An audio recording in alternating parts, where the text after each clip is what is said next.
Bab 1381. Corin tiba-tiba meraih lengan baju Lukas. Lukas, suruh seseorang mengantarkan pasporku sekarang juga.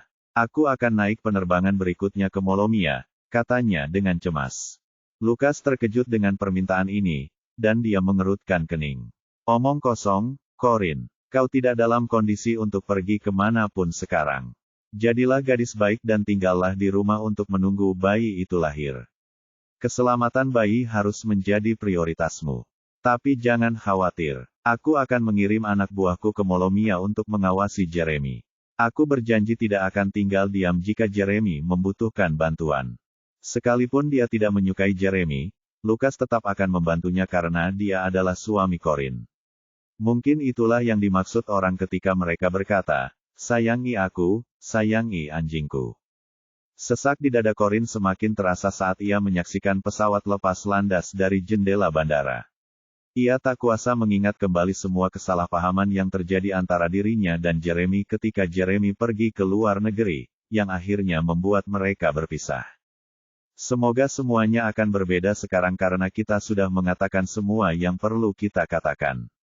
Tidak ada lagi kesalahpahaman di antara kita, jadi apapun yang terjadi, aku tidak akan berpikir macam-macam tanpa bertanya padanya terlebih dahulu, pikir Corin.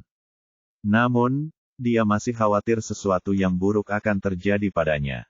Mereka bahkan belum lama berpisah, namun dia sudah mengalami kecemasan perpisahan. Lukas tak tahan melihatnya seperti itu. Ia menariknya ke dalam pelukannya dan mulai menepuk punggungnya dengan lembut untuk menenangkannya. Dia pria yang cakap, jadi kamu harus percaya bahwa dia mampu menyelesaikan masalah apapun yang dihadapinya. Lagi pula, dia tidak akan sampai di posisi sekarang jika dia tipe pria yang membutuhkan istrinya yang sedang hamil untuk membereskan kekacauannya. Corin, kamu tidak seharusnya terlalu memanjakan seorang pria, atau dia akan menjadi malas dan tidak kompeten. Kata-katanya sama sekali tidak meredakan kekhawatiran Corin. Tapi dia, ngomong-ngomong, Jeremy meminta kita untuk membantunya sebelum dia pergi, sela Lukas. Corin mendongak menatapnya. Ada apa? Lukas menggesturing dengan dagunya ke arah tertentu. Corin berbalik dan melihat Edmund menuntun Joey ke arah mereka. Dia telah pergi ke rumah besar keluarga Holden untuk menjemput anak laki-laki itu. Joey tampak ketakutan, tetapi matanya langsung berbinar ketika melihat Corin. Dia berlari menghampirinya dan melingkarkan lengan kecilnya di kaki Corin seolah-olah Corin adalah ibunya yang telah lama hilang. Tante Sisi. Corin terkejut sekaligus senang. Dia menatap bagian atas kepalanya. Joey. Anak ini sudah tumbuh lebih tinggi.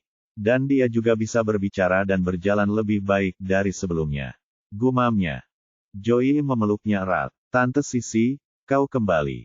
Kukira kau tidak menginginkanku lagi, katanya dengan mata berkaca-kaca. Hati Corin sakit melihatnya seperti itu. Dia menepuk kepalanya dengan lembut. Ya, aku kembali. Sebagai seorang anak kecil, Joey tidak menyimpan dendam atas perpisahan mereka sebelumnya.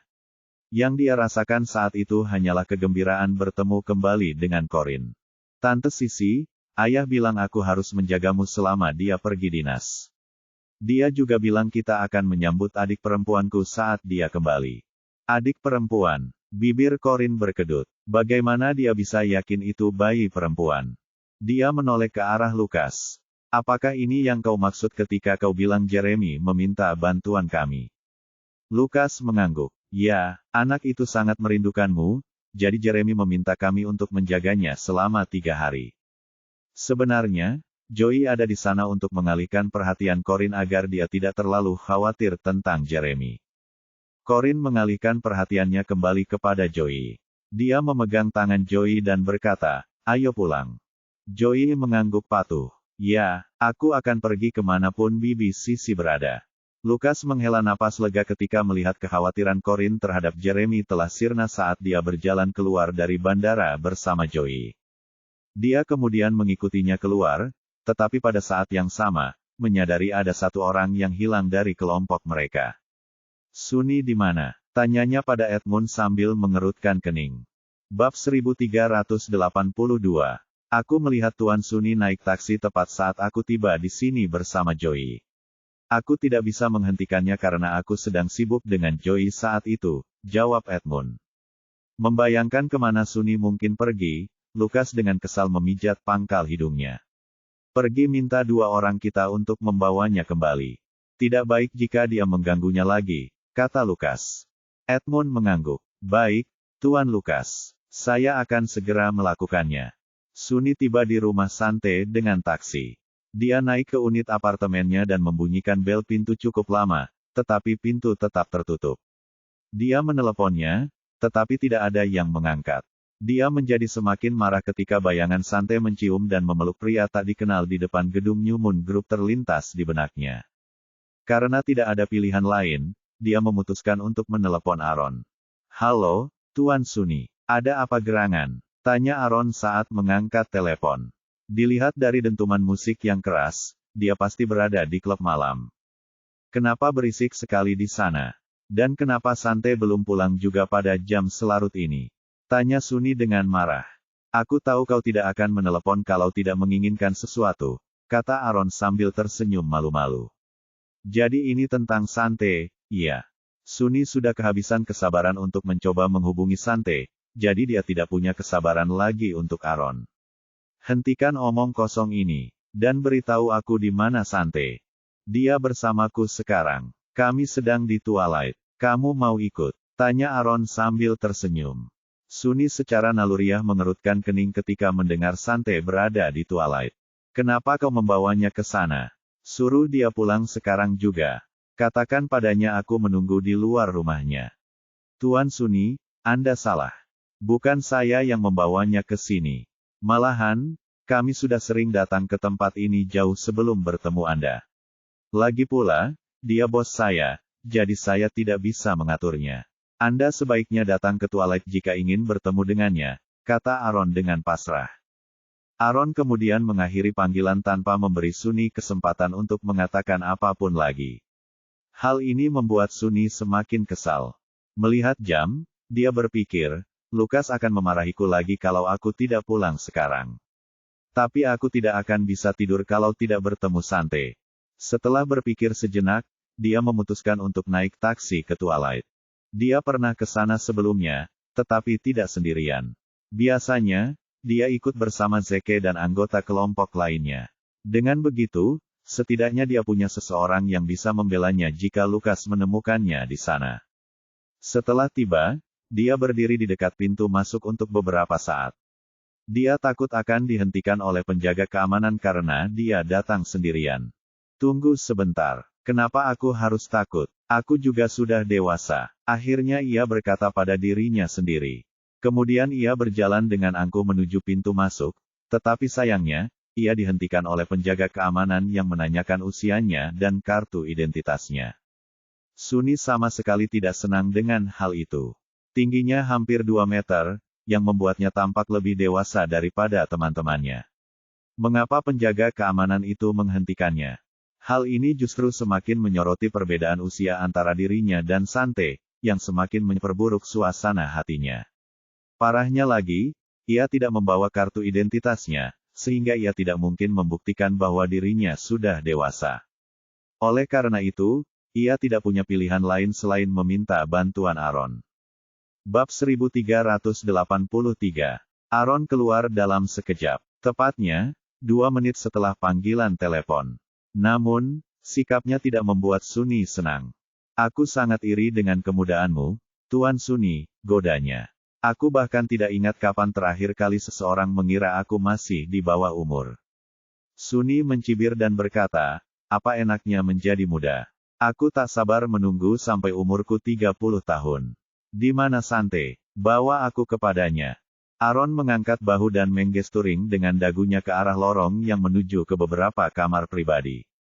Tuan Sunny, jangan salahkan saya karena tidak memperingatkan Anda, tetapi Anda harus mengendalikan emosi Anda begitu melihatnya. Jangan melakukan hal-hal gegabah, oke? Sunny mengerutkan kening karena bingung. Kenapa aku harus melakukan sesuatu yang gegabah? Apa yang Sante lakukan di dalam? Tanyanya dengan cemas. Aaron tersenyum. Kau akan segera tahu. Aku hanya mengingatkanmu bahwa pria yang benar-benar dewasa tahu bagaimana mengendalikan emosinya. Suni melambaikan tangannya dengan kesal. Baiklah, aku mengerti. Jadi, tepatnya di kamar pribadi yang mana dia berada. Aaron menunjuk ke sebuah pintu yang tidak jauh dari tempat mereka berada. Suni berjalan dengan percaya diri menuju pintu itu dan membukanya tanpa ragu-ragu. Itu adalah ruang VIP pribadi yang sangat besar. Aroma bunga yang manis langsung menyambut Suni saat dia membuka pintu karena setiap permukaan dipenuhi dengan kelopak mawar. Tidak hanya itu, tetapi ada banyak balon, pita, dan bunga segar lainnya yang disusun dalam bentuk hati di seluruh ruangan. Ekspresi Suni langsung berubah muram. Tak seorang pun di ruangan itu menyadari kedatangannya. Pasangan di dalam terlalu asyik berbincang di bawah suasana romantis yang diterangi lilin. Suni tidak dapat menemukan Sante sampai dia berjalan lebih jauh ke dalam dan melihatnya duduk di bar sambil membenturkan gelas, dan wajah mereka terlalu dekat satu sama lain sehingga membuat Suni merasa tidak nyaman. Diliputi amarah, Suni hendak bergegas mendekat ketika sebuah tangan mencengkeram bahunya dengan kuat. Tuan Suni, apakah Anda lupa apa yang saya katakan di luar ruangan tadi? Pria yang benar-benar dewasa tahu bagaimana mengendalikan emosinya. Lagi pula, Sante tidak suka pria yang membuatnya berada dalam situasi yang memalukan. Suni menarik napas dalam-dalam untuk meredam amarahnya sebelum menatap tajam Sante dan pria tak dikenal itu. Ruangan pribadi itu remang-remang, dan sangat berisik sehingga Sante tidak menyadari kehadiran Suni. Namun, pria di sebelahnya menyadarinya. Alih-alih memberitahu Sante tentang kedatangan Suni, ia malah sengaja mendekat padanya. Suni langsung mengenali pria itu sebagai pria yang ditemuinya pagi itu. Pria yang sama yang memeluk dan mencium Sante di depan gedung New Moon Group. Fakta bahwa mereka berpacaran dan duduk begitu dekat satu sama lain membuat Suni diliputi amarah yang meluap. Namun, ia teringat apa yang dikatakan Aaron kepadanya. Aaron benar, aku tidak seharusnya melakukan hal yang gegabah. Aku akan kehilangan Sante kepada si tua bangka itu jika aku bahkan tidak bisa mengendalikan amarahku. Dia menarik napas dalam-dalam lagi dan minum air untuk mendinginkan diri. Setelah itu, dia bertanya kepada Aaron, siapa orang tua menjijikkan itu? Mengapa Sante tampak begitu tertarik padanya? Aaron tersenyum. Dia adalah cinta pertamanya. Dia baru saja kembali dari luar negeri dan berharap dapat menghidupkan kembali hubungan mereka. Apa? Seru Suni. Aku belum pernah melihat pria tak tahu malu seperti itu. Apa yang membuatnya berpikir dia bisa seenaknya datang dan menghidupkan kembali hubungannya dengan Sante padahal mereka sudah putus sejak lama. Lihat semua kelopak mawar, balon, dan bunga segar ini. Dia membelinya untuk Sante, kata Aaron dengan sopan. Suni menggertakkan giginya. Menjijikkan sekali. Sante bukan tipe wanita yang akan tertipu oleh hal seperti ini. Begitukah? Kenapa aku berpikir dia tipe wanita yang akan tertipu oleh hal seperti ini?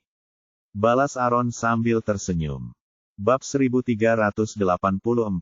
Suni mengepalkan tinjunya dengan marah. Aaron menepuk bahunya, menuntunnya ke ujung meja bar yang lain, dan memberinya sebotol air mineral. Tenang, kawan. Kau hanya akan mempermalukan Sante jika kau buru-buru ke sana sekarang untuk mengganggu mereka. Kau tidak akan mendapatkan apapun selain kemarahannya, dan belum lagi perlakuan dingin, dengan melakukan itu, kata Aaron. Meskipun Suni tahu Aaron benar, dia kesulitan meredam amarahnya yang membara. Dengarkan aku, kau mungkin bisa menyelamatkan seorang gadis yang sedang dalam kesulitan nanti. Itu akan menunjukkan kepada Sante betapa heroiknya dirimu. Saran Aaron. Menyelamatkan seorang gadis yang sedang dalam kesulitan.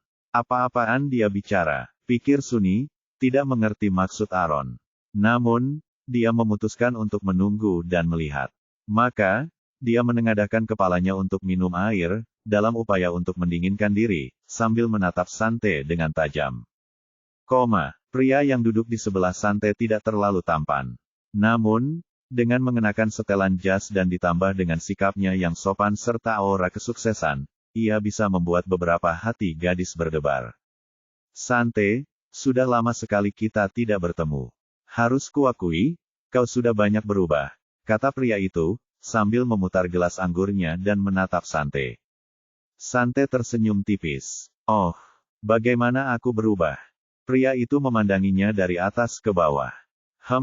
Kau terlihat semakin menarik dan dewasa. Belum lagi, kau sekarang memiliki aura misterius. Sante menaikkan kacamata berbingkai emasnya karena kebiasaan. Aku bisa mengatakan hal yang sama tentangmu. Kau menjadi lebih dewasa dan, berani kukatakan, lebih romantis juga. Pria itu tertawa getir ketika mengingat perilakunya di masa lalu. Dulu aku masih muda, bodoh, dan tidak punya uang. Maaf karena menjadi pacar yang buruk. Sante menatapnya dengan alis terangkat. Bukannya sedih, justru ada ejekan di matanya. Kamu tidak perlu meminta maaf padaku, kamu akan melakukan hal yang sama jika diberi kesempatan untuk memulai dari awal. Kita semua sudah dewasa dan ditempa oleh kekecewaan bertahun-tahun di sini, jadi kamu tidak perlu berpura-pura bertobat. Melakukan itu hanya akan membuatmu terlihat seperti orang yang menjijikkan dan memalukan. Wajah pria itu sedikit muram, tetapi dia segera tersenyum. Baiklah, aku tidak akan membicarakan masa lalu lagi. Bahkan, mari kita bicarakan masa kini. Sante, kau lajang dan aku lajang, jadi bagaimana kalau kita mencoba lagi? Tidak, kurasa itu tidak perlu, jawab Sante dengan ringan. Pria itu tidak menyangka akan ditolak mentah-mentah, jadi wajar jika dia merasa sakit hati. Kenapa tidak? Sante, perasaanku padamu tidak pernah berubah, dan aku tidak bisa melupakanmu. Kenapa kau tidak memberiku kesempatan lagi? Aku berjanji akan memperlakukanmu lebih baik daripada sebelumnya. Sante menyesap anggurnya sebelum berkata, karena aku sudah tidak menyukaimu lagi. Rasa malu terpancar di wajah pria itu karena ditolak dengan begitu kejam. Apakah ini karena anak laki-laki itu? Tanyanya sambil mengerutkan kening. Anak laki-laki. Sante menoleh dengan bingung dan terkejut melihat Suni berdiri di sana. Kapan dia sampai di sini? Dan kenapa dia menatap kita seperti itu? Aku lihat seleramu dalam memilih pria juga sudah berubah. Tapi aku tidak mengerti kenapa kau bisa jatuh cinta pada anak muda seperti dia, ceramah pria itu. Sante menoleh ke belakang dan menatap mantan pacarnya dengan senyum dingin. Kau tidak berhak menghakimi seleraku, dan aku juga tidak perlu menjelaskan diriku padamu. Yang perlu kau ketahui sekarang adalah aku tidak akan pernah jatuh cinta lagi pada pria sepertimu. Wajah pria itu memerah. Belum pernah ada wanita yang berbicara seperti itu kepadanya sejak ia berada di tempatnya sekarang, jadi wajar jika ia terkejut. Bab 1385. Namun, Sante adalah presiden New Moon Group, sehingga dia adalah orang yang tidak bisa dia lawan. Pria itu mengambil botol anggur dan menuangkan segelas lagi untuk Sante sebelum melakukan hal yang sama untuk dirinya sendiri. Sante, aku hanya bercanda denganmu. Jangan bilang kau marah. Baiklah, aku minta maaf. Seharusnya aku tidak melakukan itu. Ayo, kita bersulang. Tidak apa-apa jika kau tidak ingin bersama sekarang karena aku akan berusaha keras untuk menunjukkan padamu bahwa aku serius denganmu. Lalu ia meletakkan botol anggur itu, mengambil gelasnya sendiri, dan menghabiskannya dalam sekali teguk. Setelah itu, ia menatap Sante dengan malu-malu sambil berkata, sekarang giliranmu. Musiknya sangat keras sehingga Sante tidak begitu mendengar apa yang dikatakan mantan pacarnya, tetapi dia berpikir setidaknya dia harus menyesap anggurnya sebagai bentuk kesopanan. Namun, seseorang meraih pergelangan tangannya tepat ketika dia mengambil gelas anggurnya. Jangan diminum, teriak Suni, menghentikannya minum anggur. Sante awalnya terkejut, tetapi ekspresinya berubah masam ketika dia melihat wajah Suni yang panik menatapnya. Lepaskan pergelangan tanganku, katanya mengancam. Suni mengerutkan kening dan memaksakan diri untuk berkata dengan lembut, Sante, jangan minum itu. Sebaiknya kau pulang sekarang, kau masih harus bekerja besok. Sante jelas tidak setuju dengan pendapat Suni. Besok akhir pekan, jadi aku tidak perlu bangun pagi untuk bekerja. Maaf, tapi aku sedang mengobrol dengan temanku di sini. Kenapa kamu tidak pulang saja sebelum pulangmu? Kakakmu datang mencarimu. Suni menarik napas dalam-dalam untuk menahan diri agar tidak meledak. Kau bisa bicara dengannya saat matahari terbit. Tidak ada gunanya berbicara di klub malam. Ayo pergi, aku akan mengantarmu pulang. Suni mencoba menarik Sante dari kursinya. Ia berhasil membuat Sante berdiri, tetapi gagal menyeretnya pergi karena ada orang lain yang juga menarik lengan Sante yang lain. Sante terjebak di antara Suni dan mantan pacarnya. Tak satu pun dari kedua pria itu mau melepaskannya. Akibatnya, mereka berada dalam kebuntuan. Suni menoleh ke belakang, dan amarah yang selama ini ia pendam langsung meledak ketika melihat pria itu menyentuh Sante. Lebih baik kau lepaskan dia sekarang. Jangan sentuh pacarku.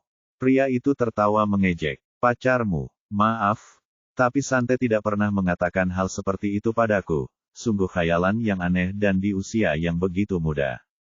Kau mau melepaskannya atau tidak? Tanya Suni sambil menggertakkan gigi. Seharusnya kamu yang melepaskan, kata pria itu, tanpa mau mengalah.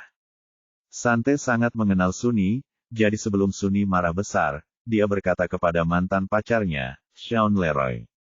Lepaskan aku sekarang. Meskipun Sean tidak mau, dia memilih untuk melakukan apa yang dikatakan wanita itu. Setelah itu, Sante mengantar Suni keluar dari ruangan pribadi tersebut. Suasananya jauh lebih tenang di tangga. Kau seharusnya tidak berada di sini. Pulanglah sebelum keluargamu khawatir, tegur Sante dengan marah. Kerutan keras kepala muncul di dahi Suni, tetapi matanya tampak seperti mata anak anjing yang baru saja ditendang. Mata itu tampak cemas, terluka, dan takut. Bab 1386. Suni memutuskan untuk menurunkan harga dirinya sambil memohon, Sante, bisakah kau lebih serius padaku? Kau tidak perlu memberi tahu siapapun bahwa aku pacarmu, tetapi jangan menerima rayuan dari pria lain juga.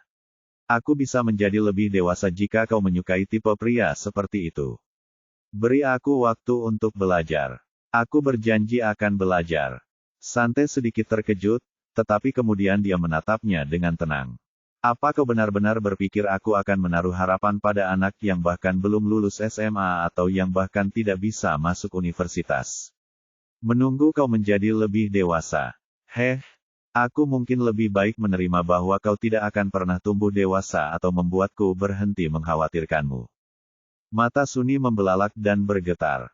Egonya adalah segalanya baginya, namun ia hanya bisa mundur dengan malu setelah direndahkan oleh wanita yang paling dicintainya. Sante tiba-tiba merasa bersalah ketika melihat betapa sedihnya Suni. Namun, dia telah mengambil keputusan. Suni terlalu serius untuk kebaikannya sendiri. Akan lebih sulit untuk putus dengannya jika mereka melanjutkan hubungan mereka. Pada saat itu dalam hidupnya, Sante tidak ingin terikat dengan siapapun, dan dia juga tidak ingin melakukan hal lain selain bekerja. Dia tidak tertarik untuk tinggal serumah dengan siapapun. Suni, sebaiknya kau pulang saja kalau kau ingin aku melihatmu sebagai orang dewasa.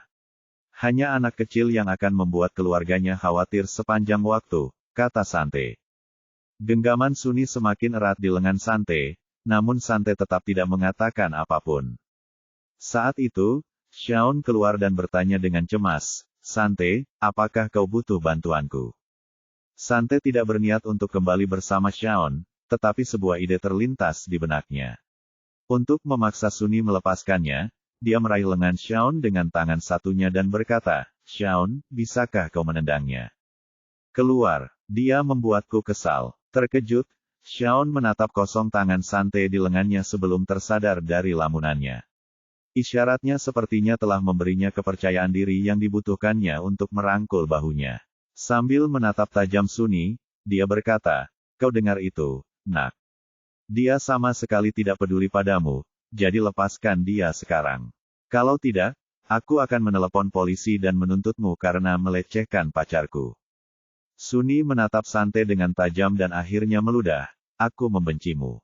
Hampir saja kehilangan kendali, dia kemudian melepaskan wanita itu dan berlari keluar dari klub malam. Sante mengerutkan kening khawatir ketika melihatnya berlari begitu cepat. Ia kemudian memerintahkan anak buahnya untuk mengejarnya dan memastikan ia sampai rumah dengan selamat. Ini bukan karena ia memiliki perasaan terhadap Suni, tetapi karena Suni adalah saudara tiri Corin. Bos akan khawatir lagi jika terjadi sesuatu pada anak itu, pikir Sante. Twilight adalah bisnis yang berada di bawah naungan New Moon Group, jadi semua karyawan di sana bekerja untuknya. Setelah berhasil mengusir pengganggu Sante, Sean merasa telah melakukan yang terbaik, jadi dia tidak melepaskan tangannya dari bahu Sante. Sebaliknya, dia meremas bahu Sante sedikit dan berkata, kau telah membuat pilihan yang tepat, Sante. Antara aku dan dia, aku lebih cocok menjadi pacarmu. Xiaon masih tetap menjadi pria sejati seperti yang diingat Sante. Namun, dia tidak menyukai cara bicaranya yang baru dan sombong. Dia menepis pelukannya dan berkata dingin, terima kasih atas bantuanmu, tapi kurasa lebih baik kita tidak saling berhubungan lagi. Xiaon sedikit terkejut. Sante, pasti masih ada perasaan yang kau miliki untukku. Tidak, sama sekali tidak, jawab Sante dengan tegas.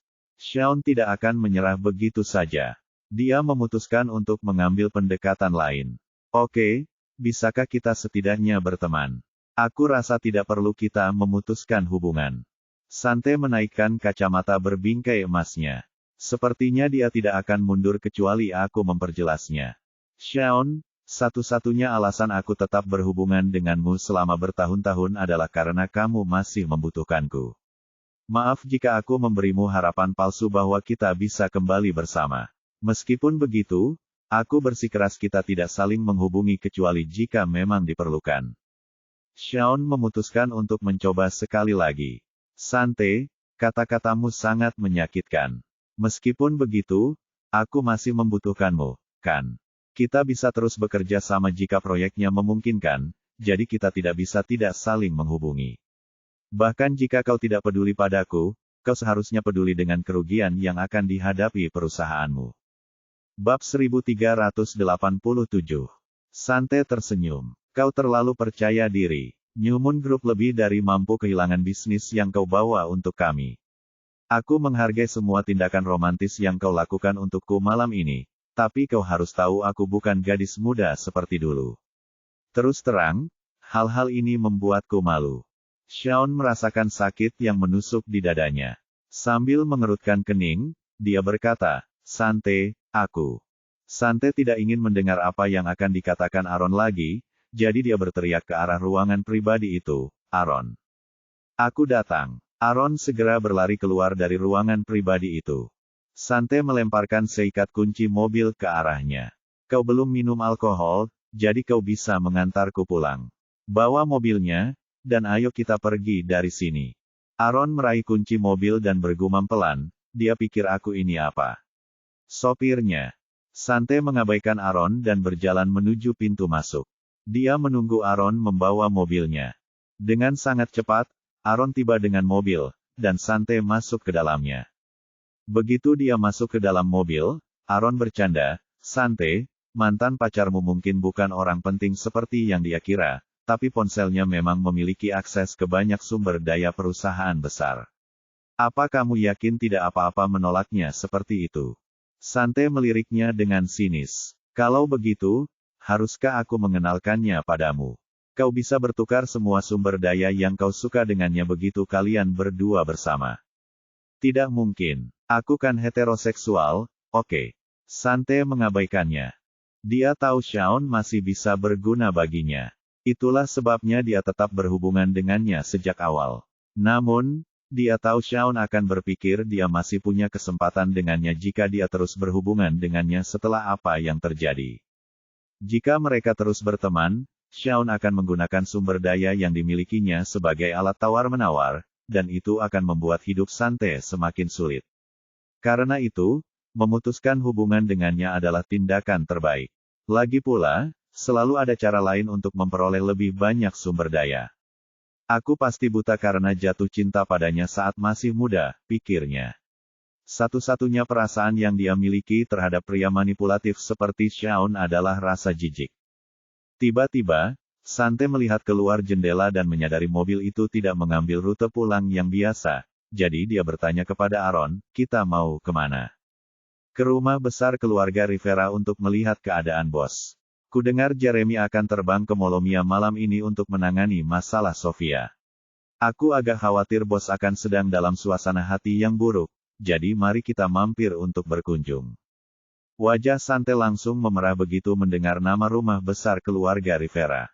Melihat itu, Aaron mengangkat alisnya dan bertanya, ada apa? Apa kau takut bertemu Sunny di sana? Sante mengerutkan kening. Aku tidak takut. Hanya saja, aku lelah dan ingin pulang. Baiklah. Kalau begitu, kita pulang saja. Oh, lupakan saja. Aku juga khawatir dengan bos, jadi ayo kita pergi ke rumah besar keluarga Rivera. Bab 1388. Sante dan Aaron sama-sama mendengar suara dentuman keras dari lantai atas begitu mereka memasuki ruang tamu keluarga Rivera, yang membuat mereka menoleh ke atas tangga dengan bingung. Corinne, yang sedang duduk di sofa bermain puzzle bersama Joey, juga mendengar suara keras itu. Ia segera mengelus kepala Joey untuk menenangkannya. Setelah melirik ke arah tangga, dia dengan tenang menjelaskan kepada Sante dan Aaron, abaikan saja suara itu. Sunny baru saja kembali. Sepertinya seseorang membuatnya marah lagi. Senyum Aaron semakin lebar ketika mendengar itu. Kemudian dia menoleh ke Sante dan bergumam, aku penasaran siapa yang berani membuat Tuan Sunny marah. Sante meliriknya dingin dan tidak berkata apa-apa. Sebaliknya, dia menoleh ke Corinne dan berkata, Bos, saya dengar Tuan Jeremy pergi ke Molomia lagi. Benarkah? Mendengar itu, Corinne secara naluriah melirik ponselnya yang terletak di atas meja kopi. Jeremy berjanji akan meneleponnya segera setelah mendarat, tetapi hingga kini belum ada kabar darinya. Aaron memperhatikan Corinne melirik telepon, jadi dia tersenyum dan berkata, kau pasti sedang menunggu Tuan Jeremy meneleponmu. Bersabarlah, bos. Pesawatnya akan membutuhkan setidaknya 20 jam untuk sampai ke Molomia, jadi dia tidak akan menelepon secepat ini. Corinne tersadar dari lamunannya. Ia begitu ingin mendengar suaranya sehingga lupa bahwa penerbangan itu akan memakan waktu 20 jam. Sepertinya ia mengalami, baby brain, pikiran kabur karena kehamilan. Ia memijat pelipisnya dengan lelah dan menghela napas panjang. Aaron mendekatinya. Bos, Anda tidak perlu terlalu khawatir. Saya yakin tidak akan terjadi apa-apa pada orang berpengaruh seperti Tuan Jeremy. Corinne meliriknya dengan sinis. Apakah kau sudah mendapatkan informasi dan foto Adam? Aaron menggelengkan kepalanya dengan sedih. Sayangnya, tidak. Aku sudah menjelajahi internet untuk mencari semua informasi yang bisa kutemukan tentang dia, tetapi hanya ada informasi tentang usianya dan beberapa rumor yang beredar tentangnya. Dia dikenal sangat berhati-hati, jadi tidak ada fotonya juga. Ditambah lagi, jaringan yang dibangun Adam Group sangat rumit sehingga tidak ada yang berani memposting apapun tentang dia. Kerutan di dahi Corinne semakin dalam ketika mendengar itu. Dia juga pernah mendengar beberapa desas-desus tentang Adam, terutama tentang kepribadiannya yang kejam dan bagaimana dia bisa membunuh orang tanpa ragu-ragu. Bagaimana mungkin dia tidak khawatir tentang Jeremy yang mengunjunginya. Pada saat itu, dia merasakan seseorang menarik tangannya. Joey meletakkan puzzle yang belum selesai dikerjakannya. Sambil menggosok matanya, dia bergumam, Tante Sisi, aku mengantuk. Corinne tersadar dari lamunannya. Ia mengacak-acak rambut pria itu dan berkata, baiklah. Kalau begitu, mari kita tidur. Joey mengangguk patuh. Aaron dan Sante saling bertukar pandang. Mereka berdua memikirkan hal yang sama, Corinne akan menjadi ibu yang hebat. Corinne memegang tangan Joey dan berdiri. Aku baik-baik saja, jadi kalian berdua juga bisa pulang. Aaron, teruslah mencari informasi tentang Adam. Hubungi aku segera setelah kalian mendapatkan sesuatu. Aaron mengangguk. Baik, bos. Setelah itu, Corinne dan Joey berjalan bergandengan tangan menaiki tangga. Melihat Corinne baik-baik saja, Aaron dan Sante hendak pergi ketika Lukas tiba-tiba muncul di hadapan mereka. Bab 1389. Tuan Lukas, Anda masih bangun? Tanya Aaron sambil tersenyum. Lukas melihat ke atas tangga untuk memastikan Corinne tidak terdengar sebelum mengalihkan perhatiannya ke Aaron. Jangan beritahu Corinne apapun tentang Adam, ia memperingatkan dengan tegas. Aaron sedikit terkejut. Kenapa tidak? Kamu tidak perlu menyelidiki Adam untuk mengetahui seperti apa orangnya. Menurutmu bagaimana reaksi Corinne jika kamu menceritakan semua hal buruk yang telah dia lakukan sebelumnya? Dia mungkin tidak akan mengatakannya, tetapi kita semua tahu dia sangat khawatir tentang Jeremy. Jadi, demi dia dan bayinya, lebih baik kamu diam saja tentang Adam. Semakin sedikit yang dia tahu, semakin baik. Aaron tersenyum. Oh wow, Aku tidak tahu kau begitu peduli pada bos. Lagi pula, belum lama sejak kau berulang kali menyakitinya karena nonaannya. Aku sulit percaya kau masih orang yang sama seperti dulu. Lukas langsung merasa bersalah ketika Aaron mengungkit masa lalunya. Tentu saja, dia tahu Aaron sedang mengejeknya. Namun, dia tidak marah karena merasa pantas mendapatkannya. Dia bahkan tidak akan marah pada Aaron jika Aaron memaki-makinya karena bersikap kurang ajar. Corinne masih belum memaafkannya atau menerimanya sebagai saudara laki-lakinya. Tenang saja, aku tahu betul apa yang kulakukan sebelumnya. Itulah mengapa aku berusaha keras untuk menebus kesalahanku padanya. Sudah larut malam, jadi kalian berdua sebaiknya pulang. Ingat saja apa yang kukatakan, simpan saja apapun yang kalian ketahui tentang Adam. Aaron mengangguk. Kuharap kau akan menjadi kakak yang lebih baik baginya kali ini, Tuan Lukas. Kemudian dia melambaikan tangan sebagai ucapan selamat tinggal dan pergi bersama Sante. Sante dan Aaron baru saja melangkah keluar pintu ketika Lukas mendengar suara langkah kaki terburu-buru menuruni tangga. Lukas tidak perlu mendongak untuk tahu bahwa Sunny yang turun. Tidak ada gunanya datang ke sini sekarang setelah mereka pergi, katanya. Sunny bergegas ke jendela besar dari lantai hingga langit-langit. Wajahnya menegang, dan tangannya mengepal saat melihat Sante pergi seolah-olah dia sudah mengambil keputusan. Lukas tak kuasa menahan kekhawatirannya terhadap adik laki-lakinya yang tak berdaya. Cukup sudah. Kamu harus memanfaatkan waktu ini untuk belajar jika kamu punya banyak waktu, agar kamu bisa mendapatkan pekerjaan yang bagus. Setidaknya kamu akan punya sesuatu untuk ditawarkan kepada gadis yang kamu sukai. Sunny jelas merasa sakit hati. Setelah melihat Sante masuk ke mobilnya, dia berbalik dan berkata dengan tegas, Lukas, aku ingin belajar di luar negeri. Lukas sedang menaiki tangga ketika dia mendengar Sunny. Terkejut, dia berhenti dan menoleh. Apa yang baru saja kau katakan? Sunny mendongak menatapnya dan berkata dengan tegas, aku sudah bilang aku ingin belajar di luar negeri. Bukankah kau sudah memilihkan sekolah untukku? Baiklah, aku bersedia pergi sekarang. Lukas sudah putus asa ketika Sunny terus gagal dalam ujian masuk perguruan tinggi. Dia tidak menyangka Sunny bisa masuk universitas bagus hanya dengan usahanya sendiri, karena Sunny selalu menjadi siswa yang kurang pandai. Sunny gagal dalam banyak mata pelajaran di sekolah sehingga ia tidak pernah bisa bersaing dengan siswa lain di kampung halamannya. Karena itu, Lukas mencarikan Sunny sebuah sekolah berasrama elit di luar negeri. Ia berharap Sunny mampu memperbaiki dirinya di sana. Namun, Sunny menolak gagasan untuk bersekolah di sekolah berasrama hingga mengancam akan mengakhiri hidupnya. Karena tidak ada pilihan lain, Lukas memutuskan untuk menunda rencana tersebut untuk sementara waktu. Oleh karena itu, Lukas tentu saja terkejut bahwa Sunny bersedia pergi sendiri. Kau yakin mau pergi? Lukas bertanya lagi, hanya untuk memastikan. Karena aku tidak akan membawamu kembali jika kau merasa kesulitan di sana. Kau sudah dewasa sekarang, jadi kau harus bertanggung jawab atas keputusanmu. Sunny menatapnya dengan tegas. Ya, aku sudah memikirkannya matang-matang, dan aku benar-benar ingin pergi. Aku janji aku tidak akan menyesali keputusanku. Bab 1390. Lukas benar-benar terkesan dengan keteguhan hati Sunny, yang memang sangat jarang ditemukan. Baiklah, bersiaplah dulu. Aku akan mengatur keberangkatanmu setelah Corinne melahirkan bayinya. Oke, terima kasih, Lukas, kata Sunny sambil mengangguk. Kemudian dia naik ke atas dengan tekad yang baru. Anak itu akhirnya tumbuh dewasa, gumam Lukas sambil memperhatikan Sunny pergi. Corinne berada di kamarnya, menepuk-nepuk Joey hingga tertidur.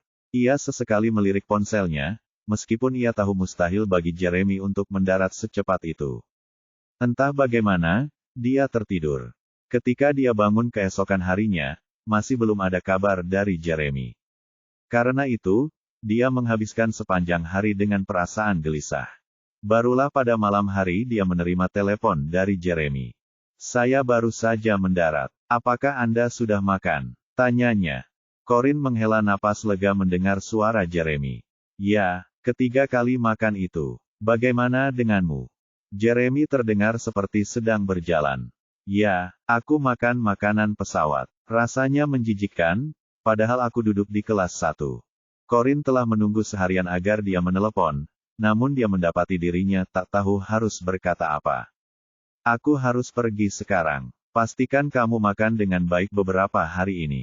Aku akan membawakanmu hadiah saat aku kembali, kata Jeremy. Jeremy hanya menelepon untuk memberitahunya bahwa dia telah mendarat dengan selamat. Meskipun dia ingin berbicara dengannya lebih banyak, dia tahu dia memiliki urusan yang lebih mendesak untuk diselesaikan, dan waktu sangat penting. Tunggu, teriak Corin tepat saat Jeremy hendak menutup telepon. Ada apa? Apa kau masih ingin bicara denganku? Tanya Jeremy dengan malu-malu. Corin berdeham. Lakukan apa yang harus kamu lakukan, tapi jangan menutup telepon. Jangan menutup teleponnya. Apa kau begitu mengkhawatirkan aku? Godanya. Aku hanya ingin memastikan kau tidak berbohong padaku. Tapi kau boleh menutup telepon jika ada sesuatu yang tidak ingin kau dengar. Aku hanya tidak akan meneleponmu kembali. Jeremy tersenyum. Seolah-olah aku berani menutup teleponmu. Baiklah, aku tidak akan menutup telepon. Aku hanya berharap kau tidak menganggapku menyebalkan. Aku akan berusaha untuk tidak melakukannya, kata Corin dengan angkuh. Jadi, kau akan pergi ke rumah Sofia sekarang. Jeremy berjalan keluar dari bandara, dan Tommy membukakan pintu mobil untuknya. Ya, rumahnya agak jauh dari bandara. Kurasa setidaknya butuh 3 jam untuk sampai ke sana, kata Jeremy pelan sambil masuk ke dalam mobil. Oh, kalau begitu, kamu bisa tidur siang di dalam mobil, kata Corin. Jeremy menyalakan laptopnya dan mengklik email yang baru saja diterimanya sambil berkata, sudahlah. Aku sudah tidur di pesawat. Bibir Corin berkedut. Itu artinya kita harus bicara selama 3 jam. Wah, itu pasti akan canggung. Karena tidak tahu harus membicarakan apa, Corin memutuskan untuk memutar lagu untuk Jeremy di pemutar musiknya. Pak, sebutkan judul sebuah lagu. Kenapa? Apa kau akan bernyanyi untukku? Tanya Jeremy dengan gembira. Corin terkekeh hambar. Tidak, aku akan memainkan sebuah lagu untukmu. Aku tidak pernah bernyanyi secara gratis, dan honorku sangat mahal. Jeremy mengangkat alisnya. Berapa bayaranmu untuk menyanyikan sebuah lagu? Akan saya lihat apakah saya mampu. Corin mencibir. Aku tidak akan bernyanyi untukmu meskipun kau punya uang. Satu-satunya cara agar aku bisa bernyanyi untukmu adalah ketika kau pulang dan memberikan uang itu kepadaku secara langsung. Jeremy tertawa dan berkata dengan nada bercanda, dasar mata duitan.